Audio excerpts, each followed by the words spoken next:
We are so proud of all of the work of our seventh graders and their effort, and we're so excited to see all of you here tonight. Please turn off your cell phones at this time. We'd like to invite the Senate candidates up to the stage, and also Zoe Warner to kick off our program.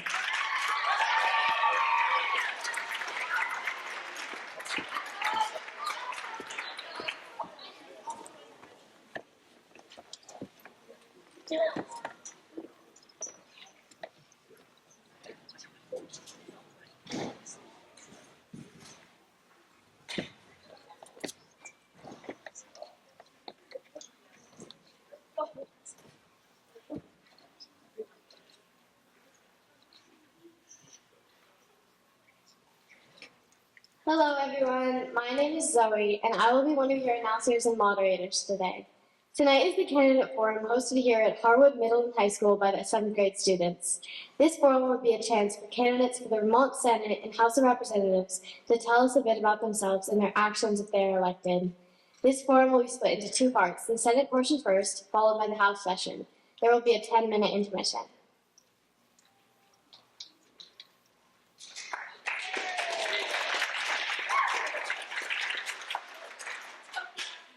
My name is Thea. All the questions we'll ask have been generated by our 7th graders, candidates. Each of you will have one minute to answer. I would like to introduce Ann Cummings, Michael Deering, Michael Doyle, Donald Koch, Andrew Punchliff, and Ann Watson. Thank you all for coming tonight.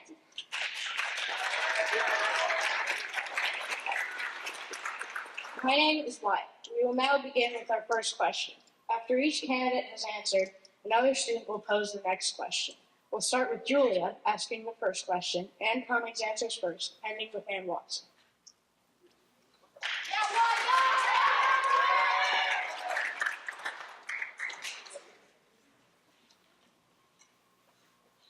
Hi, as you know, my name is Julia.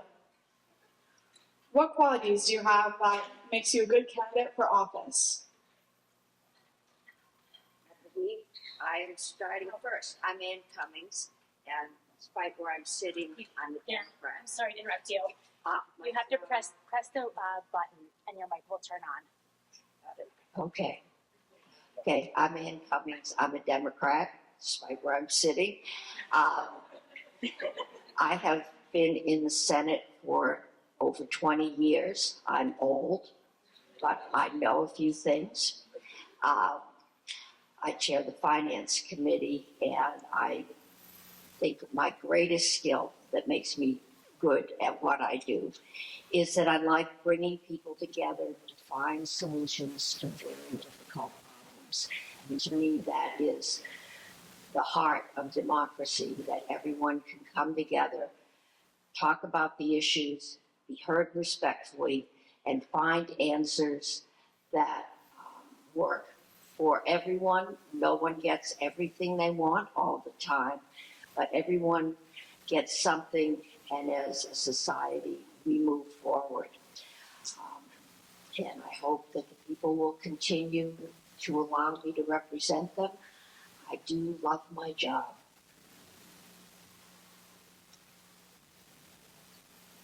Thank you for having us here this evening. My name is Michael Deering II.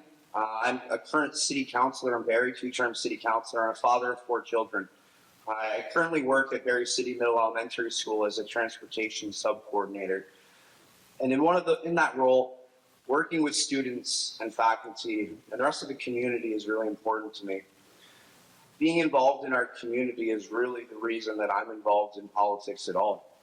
Knowing that the future of my community is important for my family to continue to live here, that's the biggest reason that I continue to be involved, is that our family, our young people like you all here in the audience, keeping you all involved here in Vermont is very important, is also crucial to the consistency of our state. So to me, being a father of 4, being a football coach in our community, being involved so much, it's one of those where you put your money where your mouth is. You see things going on, you see the need, and I'm one of those people that try to rise to the occasion when we see that need.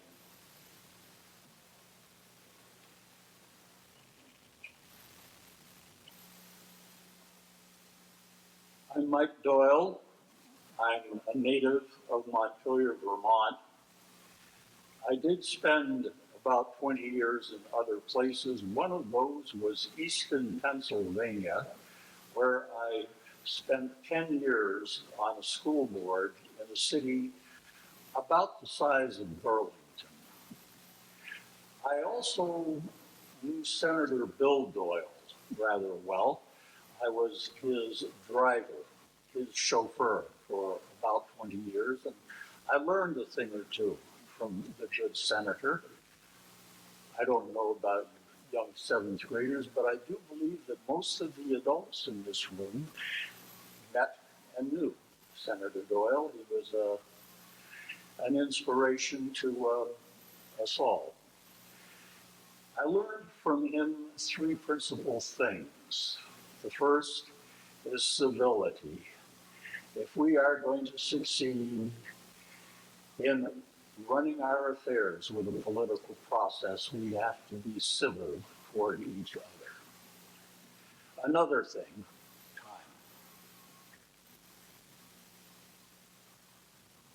I'm Donald Koch. I'm a lifelong resident of Barrytown, born and raised right here in central Vermont. I'm an Eagle Scout. I was in Troop 95 in Barry, Vermont. I learned about leadership in the Boy Scouts. I attended Johnson State College, where I majored in psychology, and I studied under Senator Bill Doyle, taking his legislative process classes. I've been around politics all my life. My father was a Barrytown representative for 22 years, and it's kind of in the blood. But I'm also a business owner and a truck driver by trade. I've been running my own trucking company out of Barrie for about 10 years now. And I think that gives me some experience in dealing with business.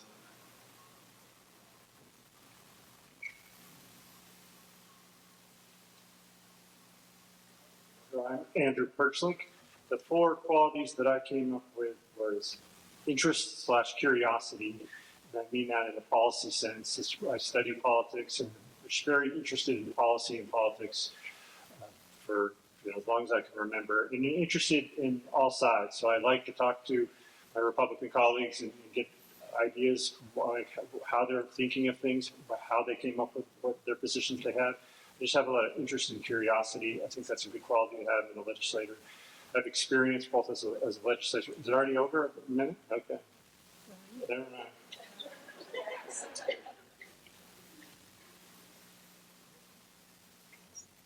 My name is Ann Watson, and the qualities that I have that I think qualified me for being a senator. One is that I was the mayor of Montpelier for many years, for about 4.5 years. But that was actually not the first thing I thought of. The first thing I thought of was that I think I'm a pretty good listener. I don't mind hearing dissenting opinions, having conflict. But what I do really appreciate is being able to come together with people that have differing opinions and be able to find solutions. I'm a very solutions-oriented person. That's the second thing I think that I think is important. It's probably also worth mentioning that I am a teacher. I teach high school physics and engineering and math. My degree is in physics. And so I'm a union member, and I'm also a mom. And I think all of those identities are important to have represented in the legislature. I know, it's got 10 seconds. Thank you.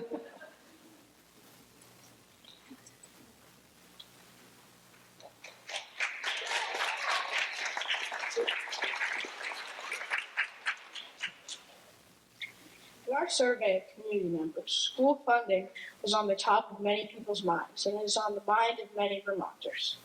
What are your thoughts on how Vermont should address school funding?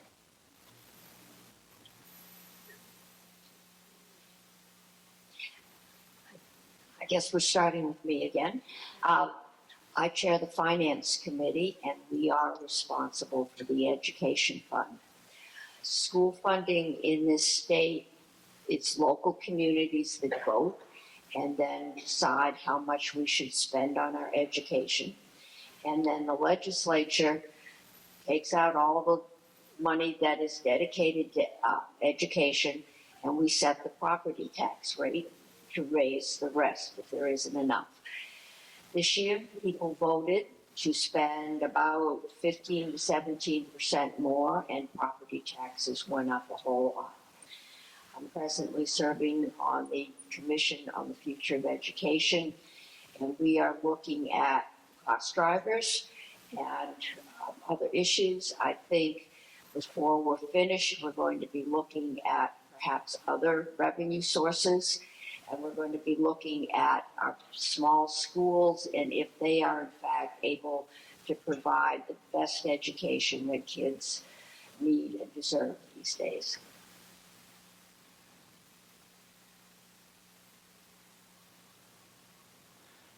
Education funding is crazy and out of control right now. We see that especially coming from the Barrie Unified Union School District, where it took us 4 votes to get the school budget passed. To me, I feel like we need to go towards an income-based tax instead of a property tax, where everyone's contributing. So from the highest earners to the lower earners in proportion. So that way we're not having a tax burden on just the property owners and then pass perhaps on to the renters. We need to have a more equalized system. And really we need to change the way that education funding sounds. That the education funding, the formula is crazy. Talk about long-term weighted pupil, talk about averages, that people just don't understand how it works. And we need to make it so that people understand how it works. We need to get more people involved as well, so that way they understand how the system operates.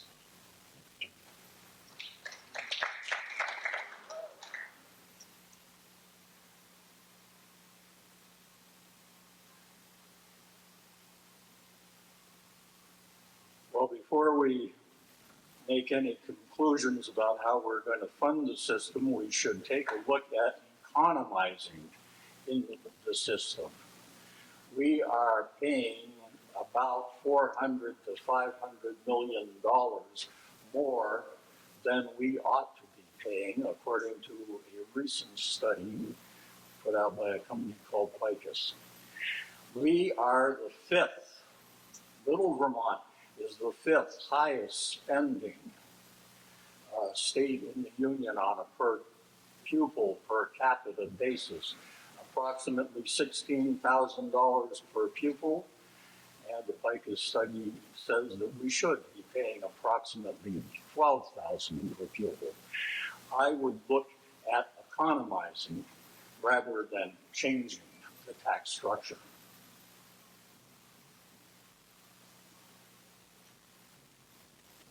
I fully agree with Mike Deering and Mike Doyle. 49 other states fund their schools in a different way than we do. And largely they have better results than we do. They do it much more affordably and get better results. And that is truly sad. We need to fully examine the system, and we need to consider how we balance maintaining local control while engaging in some more consolidation. We have 14 counties, perhaps we should have 14 school districts, less administrations. Our school districts are top heavy and bloated. We need to increase our class sizes of, what is it, 8 to 1, I believe, student to staff ratio, or staff to student ratio, I mean, isn't sustainable.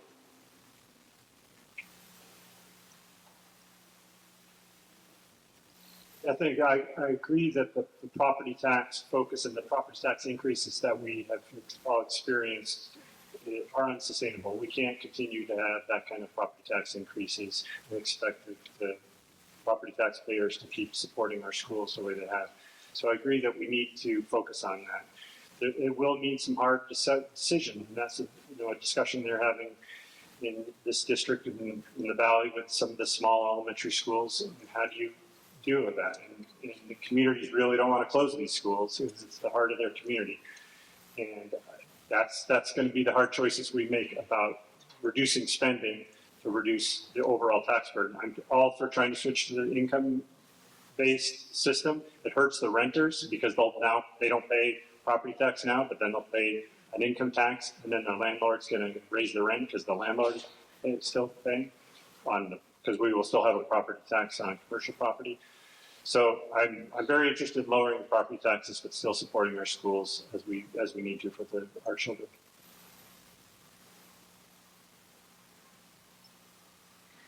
Yeah, I agree that where we are at right now is unsustainable. And one of the things I feel like we need to keep in mind as a North Star through this whole thing is what's best for kids, and, especially in terms of when we're talking about whether or not to close schools. So that's, I feel like, has to be the guiding principle as those decisions are made. But practically speaking, for the adults in the room, those who are paying taxes and property taxes, the solutions that come to mind. One, I'm not opposed to an income based tax for education. I think that might be useful. I think that's a big change. I think something that we could do this year is tax second homes at a much higher rate. I think we could also yes. I think we could also. There are other things we could do, like looking at healthcare for teachers in terms of reference-based pricing, and then petition Medicaid to pay for mental health for kids. Thank you.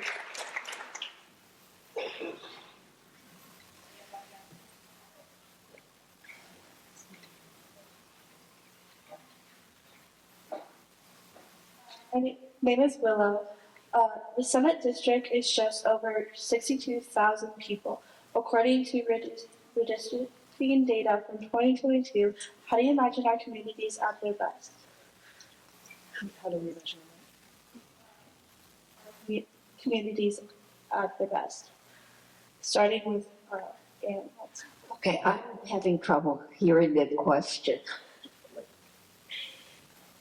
Mark.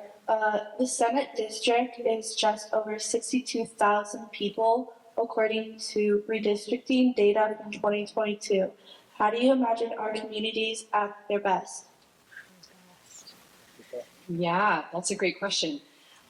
So one of the things that I think we need to be addressing is housing. Maybe that's something we're going to be talking about later, but it's absolutely a need across the district for sure, and it affects all parts of, it affects many parts of our lives, everything from workforce development to homelessness to, just being able to have, places for working families to live. So that's one thing, but I think every community in the Washington district is a little bit different and has different needs. And so I think one of the keys is being able to hear well the needs of the different communities and be able to address them. Whether that's traffic in Stowe or the issues with the schools in our various communities. Like there are lots of different issues that we're trying to address. So I think being able to navigate a lot of issues is important.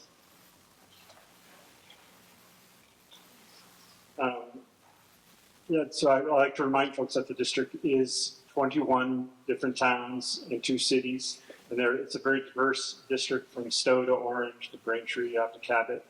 And I live in Marshfield, so I have affinity for some of the smaller towns that surround the Barre Montpelier area in the Stowe and in the valley. They're all very different. So I think these communities at their best have their own self-governance and self-control. I highly value local control, and I think that's one of the issues that we have to talk a lot about with education, because we have valued local control to the point where all the schools get a vote on their budgets, but then we send that out to the state to set the tax rate, and that disconnect is a problem. But I really want to support towns, and it's particularly around flooding. I think towns have not had the support they need, these small towns in the rural part of the district, and that's something that I want to work on. Thank you.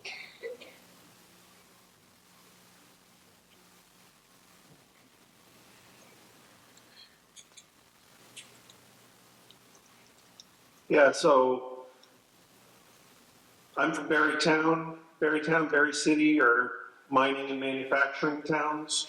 The valley is tourism. Stowe is tourism. We have a lot of different industries. We have our forestry and our maple syrup, our dairy farms. But I think what ties us all together is the Winooski Valley, the Mad River Valley, and we all know recently what's happened with the flooding and how we need to work on flood resilience and riverbank stabilization, mitigation, maybe even some dredging, because we have places that have been flooded multiple times in the last several years, and we just can't continue to live that way.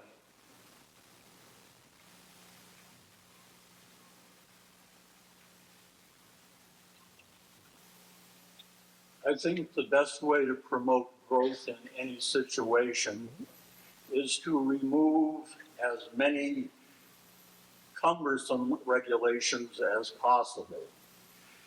One of the principal reasons we are having a housing problem is it is so difficult and so uncertain and so costly to build anything new in our state. Thank you. Remove unnecessary regulation, stop this, raise taxes, create regulations, and spend money philosophy of government that we have been living under for too long.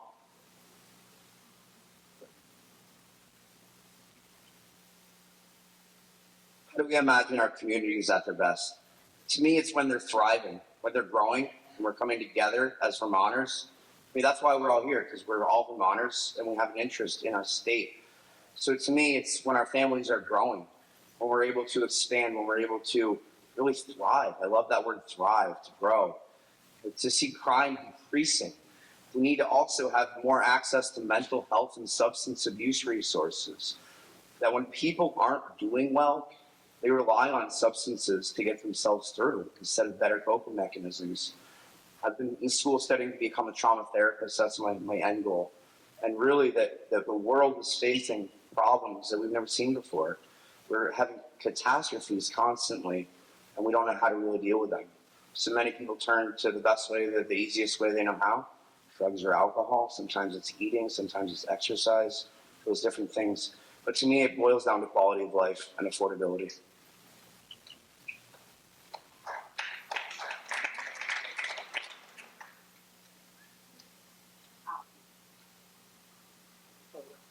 The creation of the Senate and the House is modeled on the federal standard.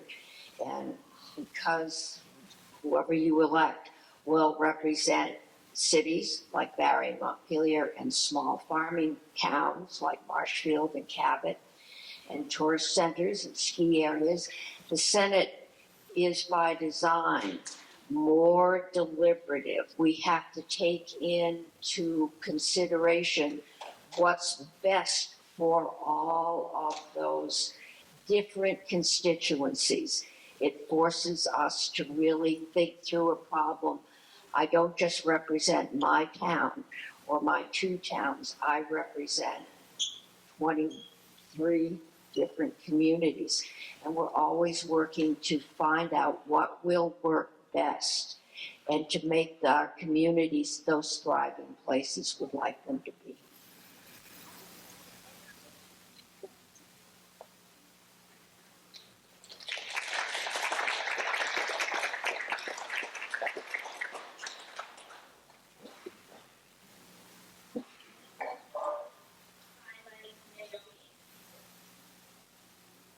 Hi, my name is Naomi. Affordability is a problem for many people. What do you think the root cause of this problem is, and how would you address it?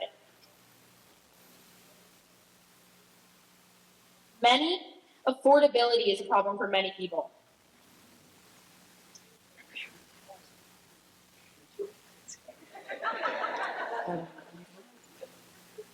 Well, we have already talked about property taxes. That is probably the single biggest check that family writes in the course of a year.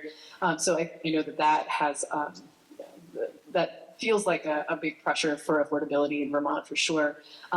We've already talked about that though. So in addition to that, inflation that we've seen in the last couple of years being significantly higher than it had for the prior couple of decades.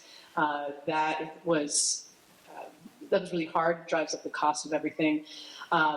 And there's not a lot that we can do necessarily about inflation, but it's good to know that is a part of it. Healthcare is also a major driver for a lot of people. There's a lot of data to suggest that that medical debt is a driving factor. I guess I should say that. Medical expenses are something that a lot of families avoid. And if they do get an influx of cash, there's often, they spend it on otherwise deferred health maintenance. And I'm out of time. There's more I could say about this, but I will leave it there. Yeah, I agree with what Senator Watson just said. I think the other thing I would add is housing. I think that's a big cost, and the housing shortage is causing prices to go up, whether you're a renter or a homeowner, because it's causing all of these other problems that cascade through society that affect affordability. So I think we definitely need to build more housing. We need to really have a 10-year plan, because just some money next year is not going to do it. So it's a 10-year plan to build a lot more housing. That's now different kinds of housing. I think is going to help a lot with the housing costs. And on property taxes too, when I was on the select board in Marshfield, we worked really hard to keep the town's property tax down. I think one of the things that we need to be aware of is the state mandates on these small towns and how that affects the property tax. Like we said, we talked about the property tax for education tax, but I think we also need to help small towns with their own infrastructure costs.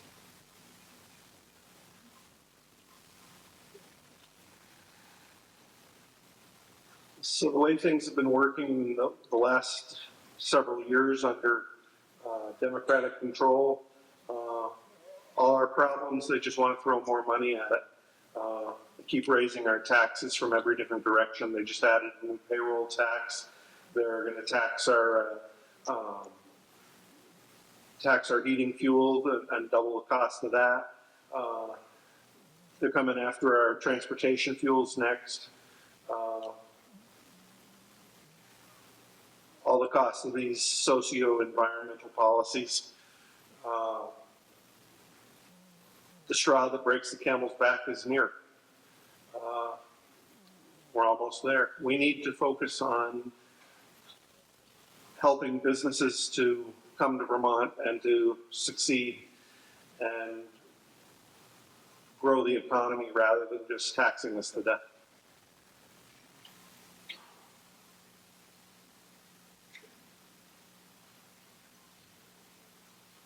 The way to fight inflation, and that is the principal problem that most people are having, is to increase the supply of goods. That will bring down the price of goods. How do you do that?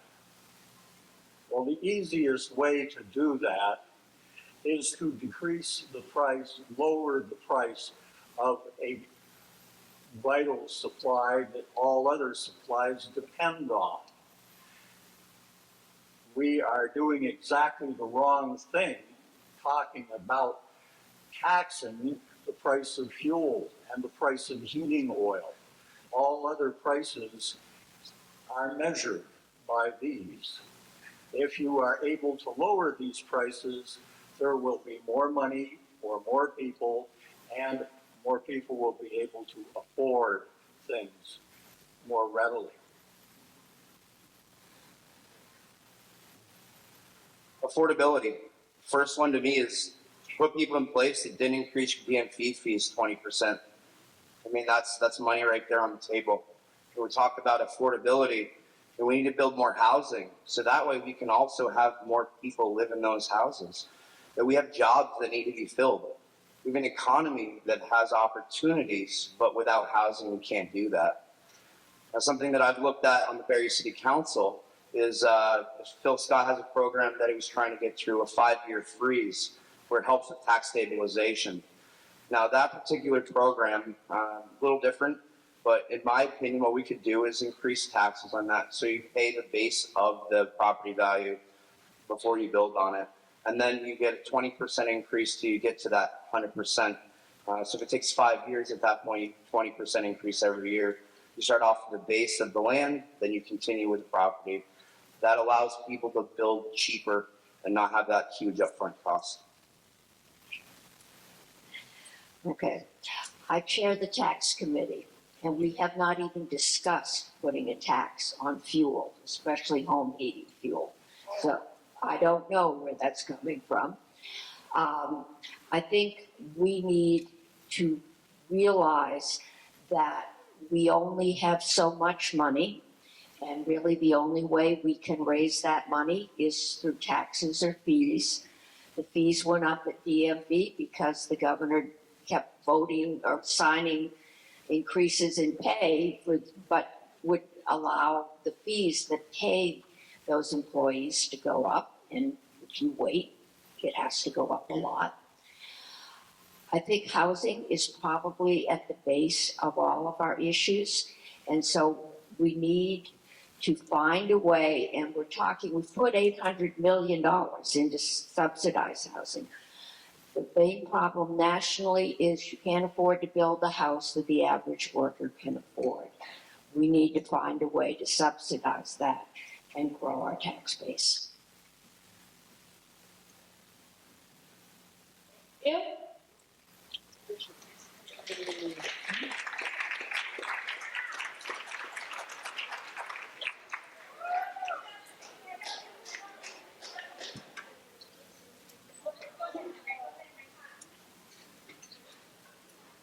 Hi. Thank you so much for answering our questions and sharing your class. Now we will have a 10-minute intermission. There is a bake sale and we'd appreciate your support. The next section is for our House candidates for the Washington 2 and Washington Chittenden districts. We understand some of you here may not live in the aforementioned House districts, so if you came here only for the Senate portion and would like to step out, you may.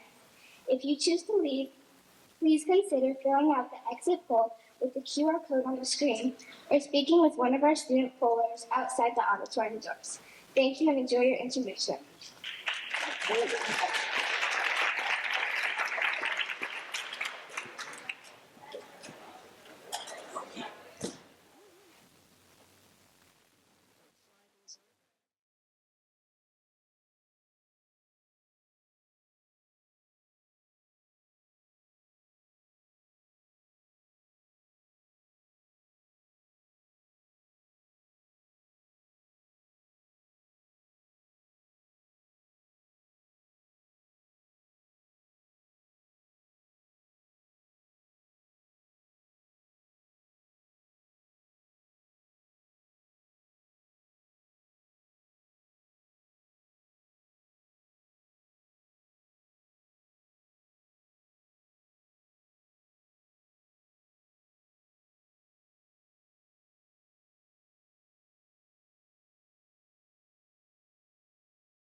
All right.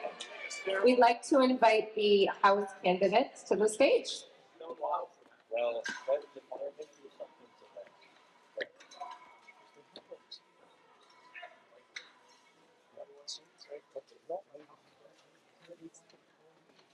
Well, right.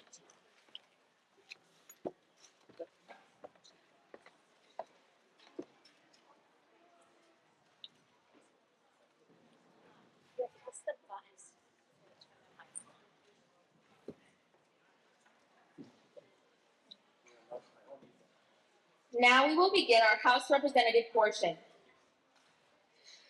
Let me introduce you to our Washington 2 House Representatives, Jean Fafano, John Burns, Dara Torre, and Candace White.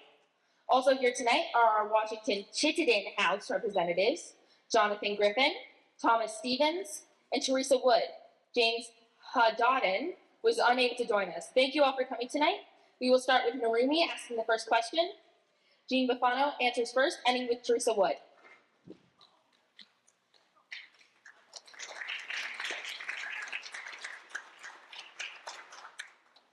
What qualities do you see in yourself that makes you a good candidate for office?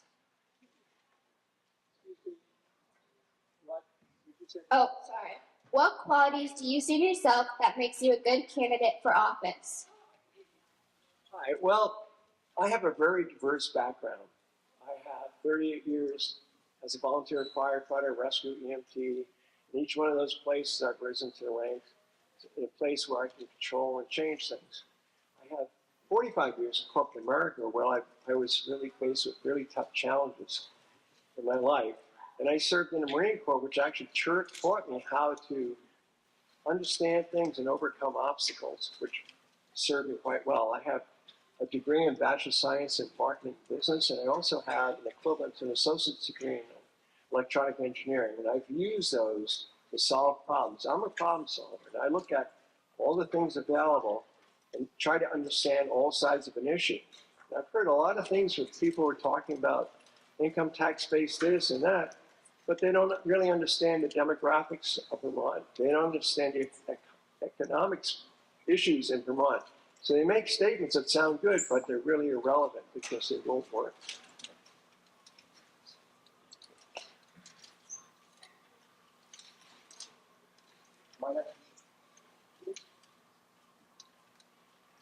Good evening. I am a humble carpenter and a woodworker.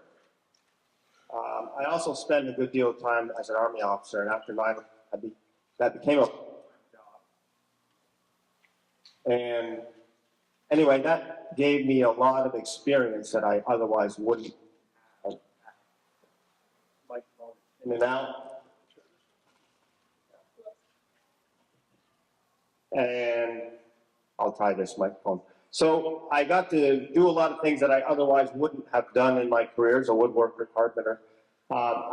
I worked myself into a specialty niche job of being the staff advocate in the Army to say, wait a minute, stop, what are we doing? Slow down, let's rethink this, let's use some other capabilities before we have to go and do what an Army does and people get hurt, things get broken. So I was the voice of not doing that.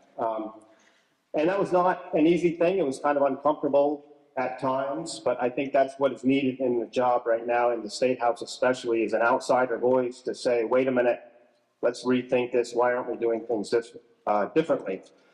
Also, just fine.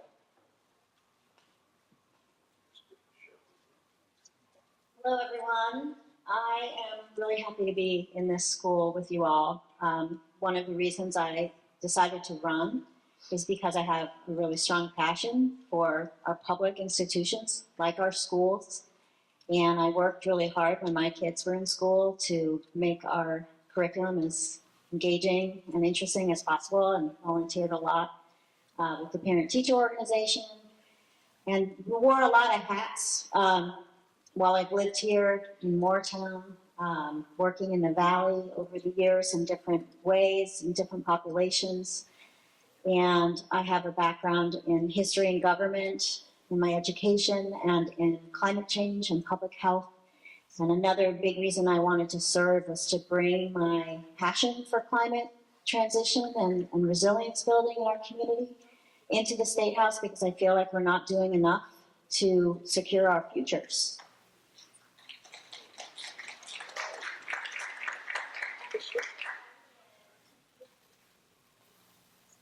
Hello, everyone. I'm Candace White. I'm running as a Democrat for House of Representatives. And some of the qualities that I think will serve me well in this job, I'm going to repeat some of the adjectives that other candidates have used, but I think I'm a problem solver. I'm a good listener. I'm respectful, and I think that's really important. You know, you're going to hear from all different types of people and hear lots of different points of views. And I think it's important to share different ideas, but to do it in a respectful and positive way, and to work together to, you know, to really try to solve problems and make things better. In terms of my experience, I've been a leader in the business. You know, in the business sector, I've worked in communications and marketing for 20 years, and I've also been a leader in some nonprofit agencies. And I think all those qualities will benefit me as your representative. Thank you. I want to thank the seventh graders for putting this on. You guys are fantastic. I want to say that this is an amazing lineup, and I hope you guys are proud of yourselves, and I hope you're listening to what everybody has to say. And I think that's the job of us with civic engagement, is to try and hear both sides, to hear how people get affected by the decisions that we make, by the policies that legislators propose. And a quality that I have is I really genuinely care about people. I believe that I'm a kind person. I believe that I want what's best for as many people as possible. And I'm a critical thinker. I'm a civil engineer by trade. I'm a professional engineer. And I've spent a lot of time driving around the state supporting lower income homeowners with the manufactured housing industry. Then under over 1,000 manufactured homes in our state. So I've been all over. And affordability is driving, it's a driving cause for why I'm running. And I think that I'll be good to serve in the legislature because I care deeply for people and I care deeply for solving problems. Thank you.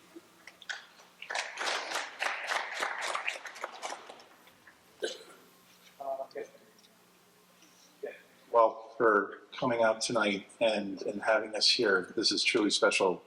We have not had such a forum with students and their parents. This is awesome. My name is Tom Stevens. I've served for 8 terms in the House and the last 6 as chair of General and Housing.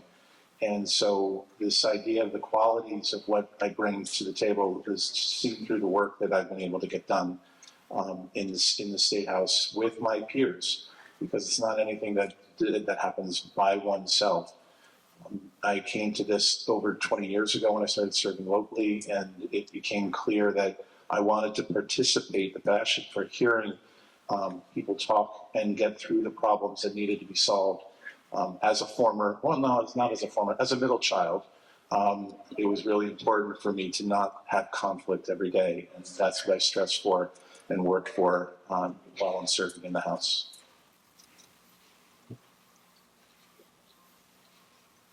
Good evening, everyone. Thank you so much for having us.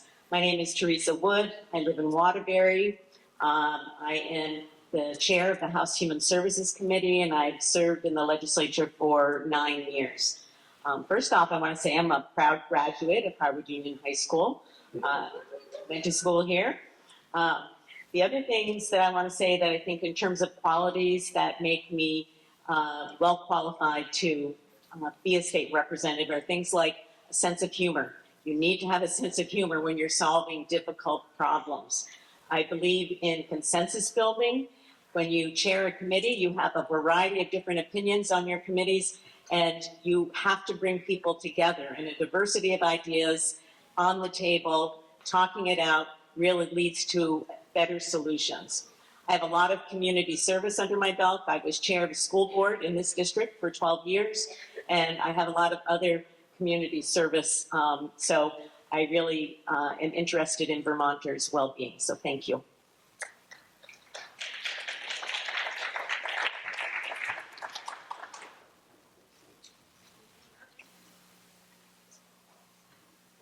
My name is Camille. In our survey of community members, school funding was on the top of many people's minds, and it is on the mind of many Vermonters. What are your thoughts on how Vermont should address school funding?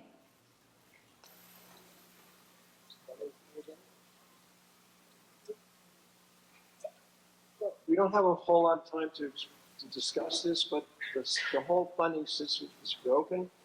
And actually what happened is when Vermont created its education system in 1790, it hasn't changed over time. We went from an agrarian society to what we have, tourism and big towns.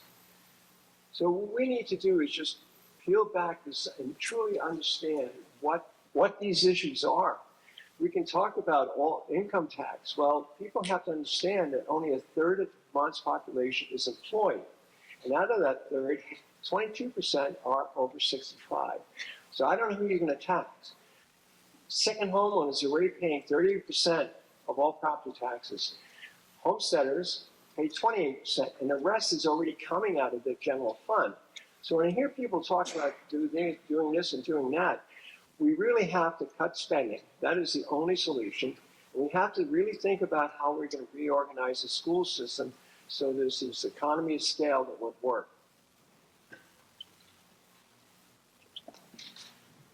So, school funding. So not to go into all the details of it, but there are solutions. Again, just going back to my previous answer, I think a lot of people just don't start the conversation in the State House, and we just go along with the status quo, and that's why it's been an issue for 27 years now, since the Brigham decision.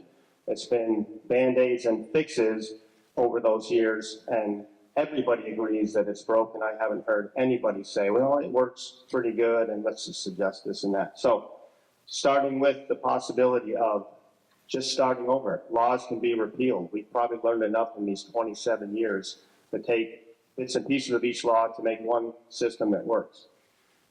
The idea of local control is kind of a myth.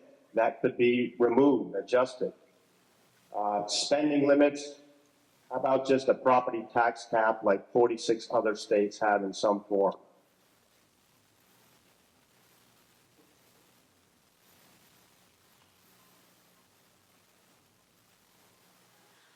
I will agree that our system is not functioning well. I think what I'll add to what has been shared already is that I believe how we approach the changes we need to make as we are becoming an older society and we have fewer children in our state. We do need to do some changes in how many schools we have and the configuration of our schools. But the important thing to me is how we make these changes. I don't want to make rash decisions that are going to hurt students and teachers and communities. I want to do this right. And I think we're on the right track to do that. We have a lot of really good people working on this right now, including the superintendent of this school. And we're going to get this right. We're going to do it with the interests of students driving all our decisions. And we'll figure out the funding, and that's what really matters.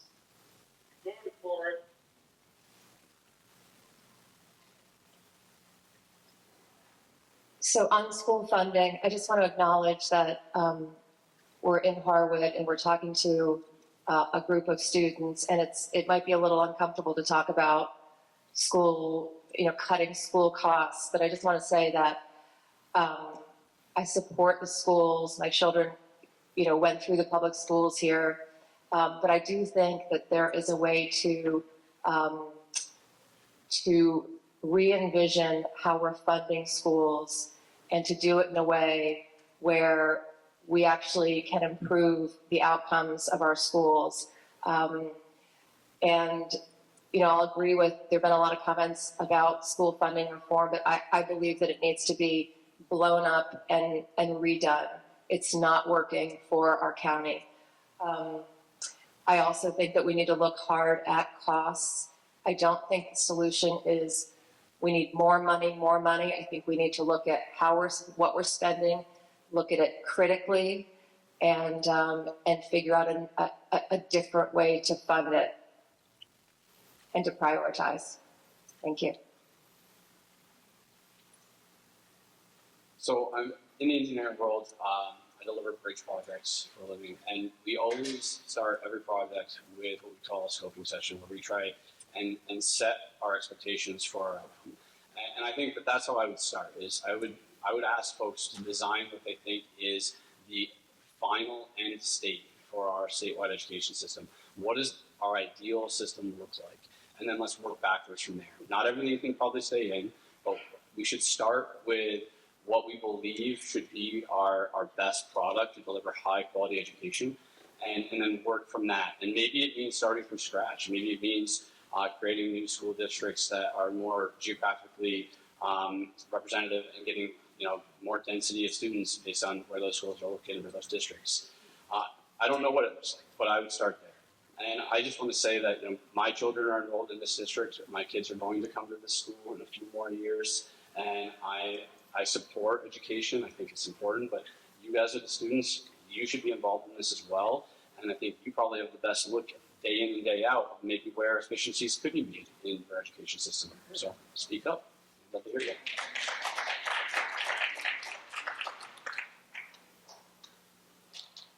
It's important to remember that funding schools equitably is a constitutional requirement.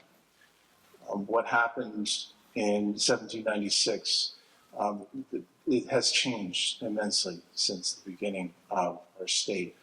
The conversation about how to fix the funding system, especially in a time of declining enrollment, we have to take into consideration that if the state comes to you and says, we want to close Fayston School tomorrow, do you think Fayston is going to accept that very easily? This is an intensely human industry. The teachers deserve to be treated with respect and not as something to be economized. Students should be treated with respect and the outcomes that we're looking for, and should not simply be economized. And so I'm looking for the work that we've already instituted to come up with not necessarily all the answers, but with the directions that we have to get into in order to look at the system wholly and holistically, so that we can make improvements so that it stays sustainable.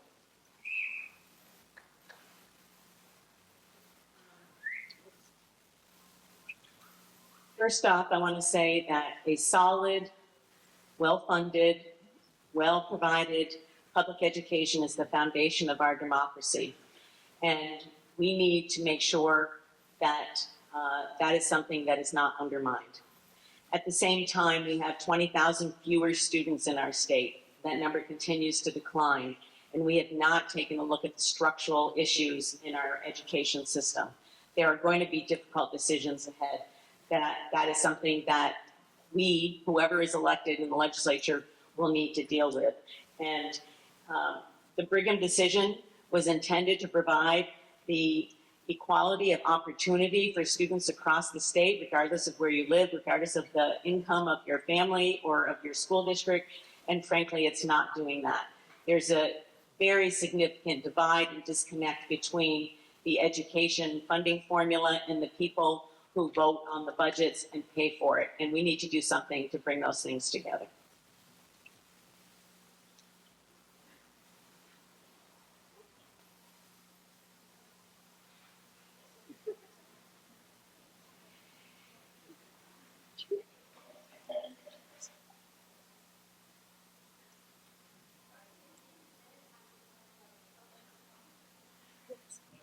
Our communities have been impacted by flooding several times in the past decade.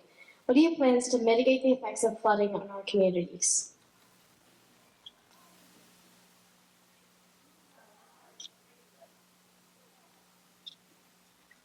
Well, my family's been personally impacted by flooding during Tropical Storm Irene, and I headed up Rebuild Waterbury after Tropical Storm Irene, and we helped 105 families get back into their homes, into safe housing. And some of the things that we need to do are really to talk about how we make our communities more resilient. We're not going to pick up and move whole communities away from the rivers on which they were built. And so we need to figure out ways to improve our floodways where rivers can flow into areas that don't impact homes and businesses the way they do now. There are lots of things that we can do in terms of mitigation that the state, frankly, has not focused on. We have focused on getting people back into homes and repairing, but we haven't focused on resiliency. And those are the things that we need to be focused on, because there are going to be more and more weather events like we've experienced. And so we're going to need to be able to rebound back from those and not just recover from them. Also, living in Waterbury Village, I've seen my neighbors get damaged, and this last flood in July showed that more homes between Waterbury, Duxbury, Moortown, and Bolton were hit with a little bit less water than a year ago. But it proves the point that Representative Wood was just saying, is that the state has not taken on a more serious and ingrained way of dealing with resiliency. And resiliency to me is simply the ability to bounce back. We've had family members in Waterbury who have really suffered the third or fourth flood event, and their mental health, their stress levels have gone through the roof. And the way that we can help mitigate that is by listening to them, finding out ways that we can help their neighborhoods. And this applies to everybody in this district, every community that was hammered in this district. And we need to do better with that. We need to invest in that, not only financially, but in creating a world where we have professionals who are working to help make it so.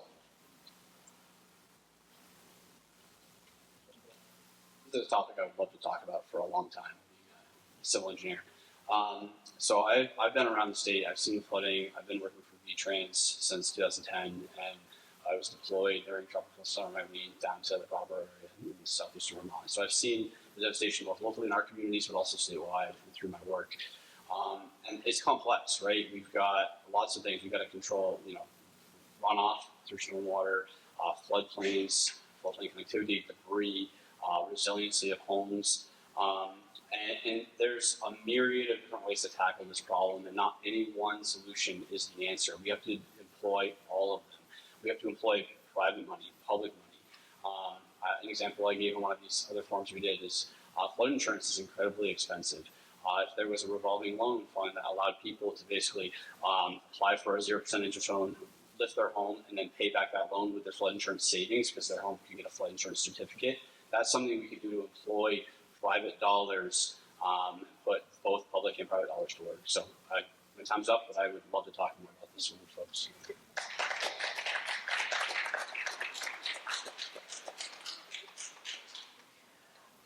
So on the subject of flooding, yes, we've had that in Waitsfield. I was canvassing in Facein and Waitsfield last week, and talked to a number of people who had lost a car, driveways, in one case a house. So we know that climate change is happening, and we're all suffering from it. What I've seen that I feel really hopeful about is some of the work that has been done in our local community with the Mad River Valley Planning District. And recently, the Planning District shared a presentation that they had put together after Hurricane Irene. And they showed, what we learned from Irene. First of all, the damage that we suffered, what we learned, and then how we built back differently. And, that was building a pocket park where there had been a building, moving the town offices, etc. So I think it's really important that we learn from these flood events, share our information, make changes, and keep doing that. And I understand Waterbury's got a really strong flood resiliency program, and I think we should be sharing information together. So when we convened in January, we got right to work on supporting the communities that had been impacted in the prior flood of July 10th. And I was on the Environment and Energy Committee. It's my first term we had a lot of really big planning related bills that we've been working on. And I have a background in local and regional planning. So to me, resilience, a foundation of it is good planning, and it's planning at the watershed level. And it's also money. So we do need a durable source of funding. We were able to find money to help people and towns, but it was one-time money, and we really need something long-term because we know this will happen again. And I like the idea of private and public to do that. And I like the idea of working together across towns to protect ourselves.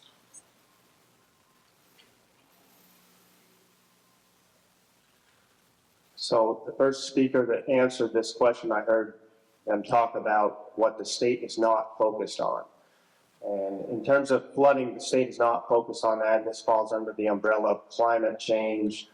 And I think the state is focused on things like global warming solutions and a clean heat standard, which are, again, that's a global fuel market.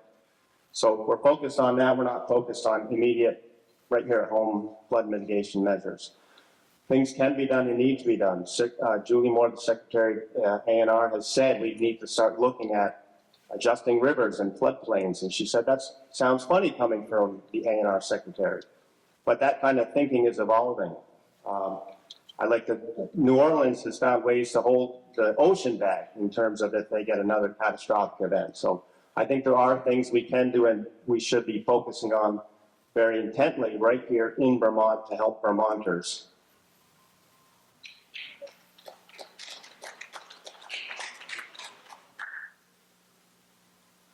I have to agree with a number of the speakers that have spoken.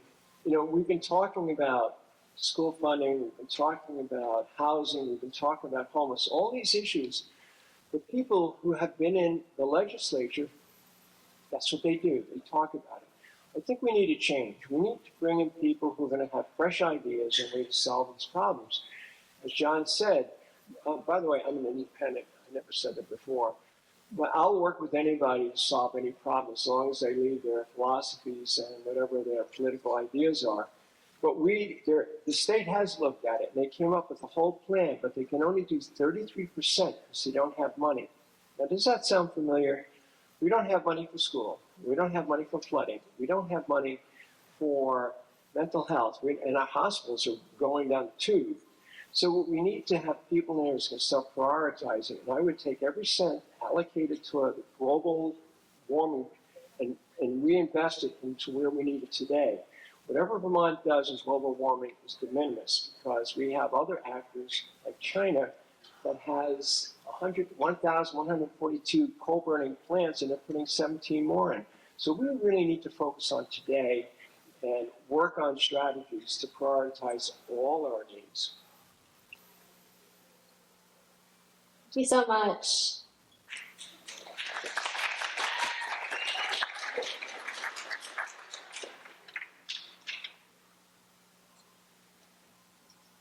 According to the Vermont public, Vermont needs at least 24,000 more homes in the next 5 years to meet demand. What is your vision on how to confront this housing crisis? Yeah. One of the things I think that you heard the senators speak about is the amount of money that both through federal COVID relief money as well as state funds that we had put into housing, and it's closing in on $1 billion at this point in time. In this last budget that we are under right now, we have almost $160 million in various investments in housing, from substance use housing to general assistance for people who are homeless, housing to rehab, funds to rehab existing buildings, all up and down the income scale. So the House did have a plan, a 10-year plan. You heard one of the senators speak about we need a 10-year plan. The House actually passed a 10-year plan. And unfortunately, it did not get supported in the Senate, but we will continue to go with that. We're working with housing providers, we're working with builders, we're working with funders, and the state will need to provide some incentives to do that. So, but we will go back at it again. We did pass a bill this past year. As chair of the housing committee, this is an issue that's near and dear to my heart, has been for the whole time that I've served. And it is not an easy nut to crack, as Representative Wood mentioned again. We've spent over $800 million, not just in building, but also in rental supports through COVID, and through all of the necessary funds we've had to keep people who are experiencing homelessness safe during COVID and beyond to this day, where we're seeing some very difficult times. We have passed laws recently that have made zoning a little bit easier for housing to get built, for more dense housing to be built in places where there's infrastructure, like in downtown Waterbury, or in any place that has a water and sewer district. And we will continue to fight for this 10-year plan, which is very expensive, and the question of where to raise the money hasn't been answered. So all of this is going to take a great amount of money. It's going to take a great amount of time, but the hardest thing that we have in front of us is developing this kind of public policy when we're dealing with private property. It's a very sensitive way to work.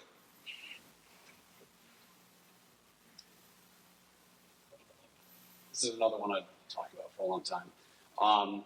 So housing is probably, in my opinion, probably the most solvable problem we have. I think that we need to get out of the way as the state. I think we should let the municipalities and the private investors handle this. That's what they do. They do it better than the state can.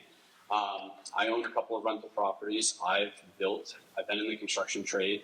I understand the costs. I wish I could have a whiteboard in 10 minutes right here so we could go through some of these costs and what are the cost drivers and how do we influence them and how do we bring them down, because there are ways that we can do that. 25,000 across the state is a very, very manageable number. You can't flip a switch and it can't happen overnight. It'll take time, but it's finite. That's something that we can actually tackle and actually have meaningful progress on. Driving housing costs down would help us on all other metrics, right?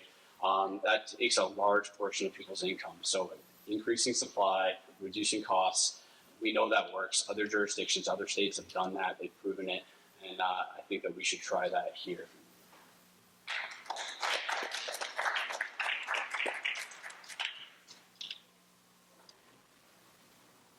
How to solve housing.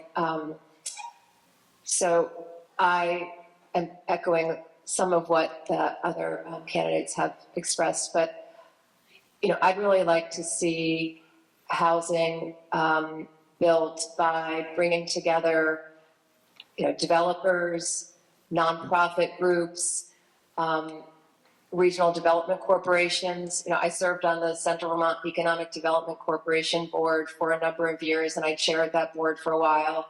And there are regional development corporations all around the state that are nonprofit agencies that they know a lot about state funding, federal funding, and they also know about all the businesses in their area.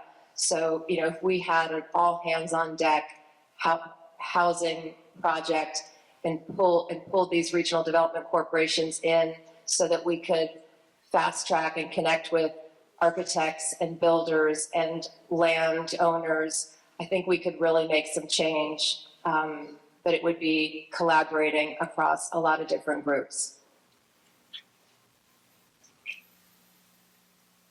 Yeah, and I would say that I agree that a lot of initiative could happen on the local level because we do know our communities best, and we want to be able to empower local developers to work in their communities and overcome the obstacles. Some of them might be regulatory, and we are working on making it easier to build and less expensive in terms of permits and things like that. So the big concern I have is that we don't have the right type of housing for the size of our families now. Our households are getting smaller, and we don't have enough of those smaller types of properties. And we also don't have enough housing for people as they get older who may no longer want to live way up a dirt road in a house that's hard to maintain. And we don't have places for them to go. A lot of people as they age have to leave our community instead of staying here. So I would like to see ways to focus on that.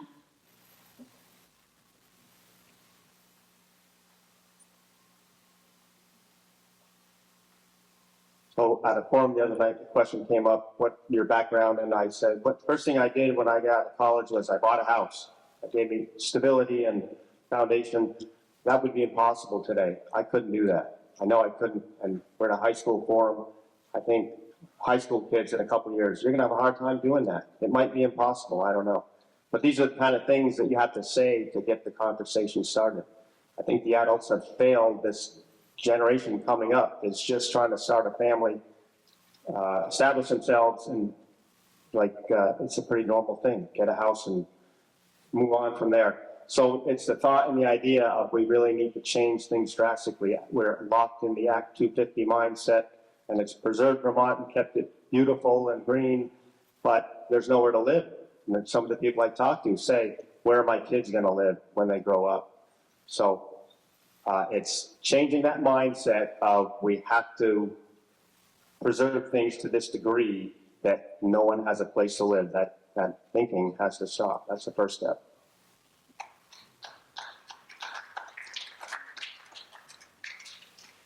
Well, I agree a lot with what I've heard. First of all, I want to get everybody to understand the government doesn't have money. We have the money. So anytime you hear the government saying, we need to spend $3 million, $30 million, $40 million, they're talking about how they're going to spend our money. That is probably one of the reasons why we're having such a time with affordability. So getting directly to the issue, we want developers to spend their money, not our collective money. And there's ways to do that. As mayor of my community, we work with developers. We came up with plans and systems. But the only way you can do this is to understand what the problem is. I can go up to Williston. There are 8 3-story apartment buildings, probably 15 apartments in each building. You would drive down 117, you see houses being built. Warren, now Valley, 40 houses were built in 3 years. So what we need to do really is identify what we need to do. Dara said it perfectly. What kind of houses are we going to build? Are we going to build garden apartments? Are we going to build this? So you need people who can sit down with a whiteboard, draw out this group, this group, this group, we need this type of housing at this cost and this, and then go for it. Right now, all we do is talk, and I'm not that kind of person. I'm the problem solver.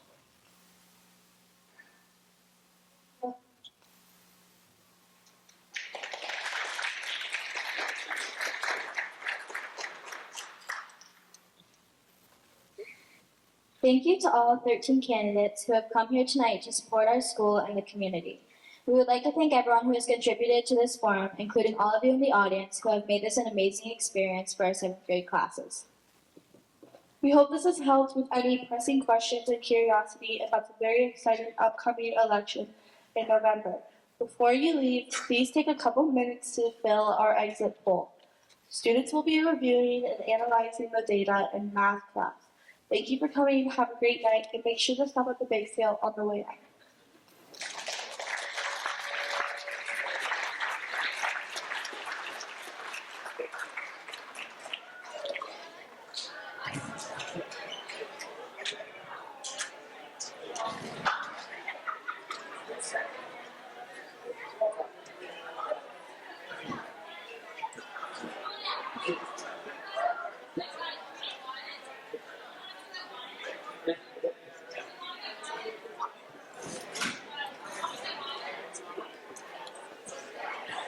Very good.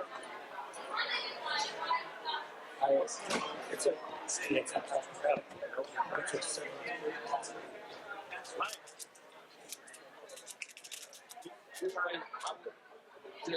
I was, and I didn't get to say it. I got